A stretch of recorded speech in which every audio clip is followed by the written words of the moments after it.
Hello, grade 4 to 6 learners. Today we are learning why climate and weather and vegetation are all connected. Even though these three things are different, we cannot study them separately because each one affects the other. In South Africa, we see these connections clearly in places like Fenobus, Savannah, and the Karoo. Let's explore how they work together.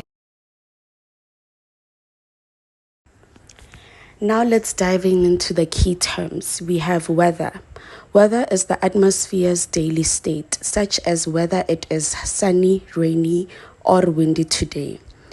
And then we have climate. Climate is a place average weather over a lengthy period of time, typically 30 years or more, as referred to climate. It indicates whether a location is primarily hot, cold, wet, or dry. And then we have vegetation, which is the kind of plants that thrive in an area are referred to as vegetation. Different climates support the growth of different plants.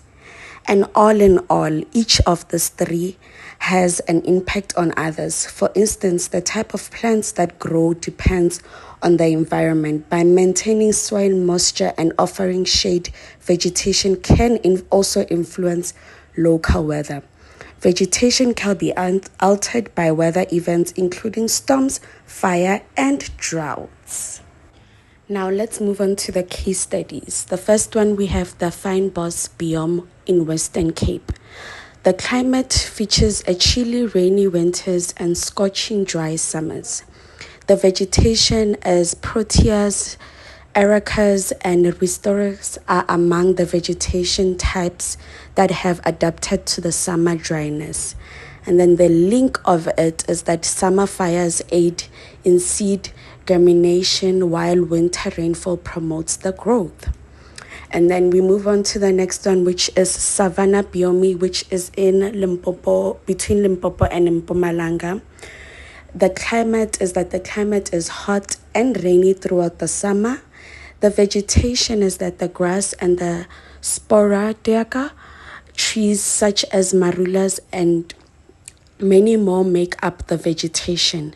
The link is that the drought years limit the animal graze.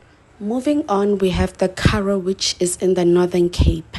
The climate is the low rainfall, extremely hot summers, and chilly winters characterize the semi-arid climate. The vegetation is succulents and the suburb that have evolved to store water make up the vegetation. And then the link is that vegetation preserves soil moisture while infrequent rainfall restricts cultivation. And then the next one, we have the grassland biome, which is in between Free State and Gauteng. The climate is very chilly, dry winters and summer rains. The vegetation says that there are very few trees and mostly grasses in the vegetation. And the link is that in the winter, frosts stop trees from growing, but grasses endure. And lastly, we have the desert biome, which is in the Northern Cape. The climate is quite dry with a fewer than 200 millimeters of precipitation. The vegetation is that succulents such as lithops and aloes make up the vegetation, and the link is that the Atlantic Ocean's fog gives plants moisture. And to conclude it, I would say that the landscapes of South Africa demonstrate the independence of climate, weather, and vegetation. Weather modifies the day-to-day conditions, climate establishes the long-term stage, and vegetation adjusts to both. We can better understand our ecosystem and safeguard it for our future generations by studying them together.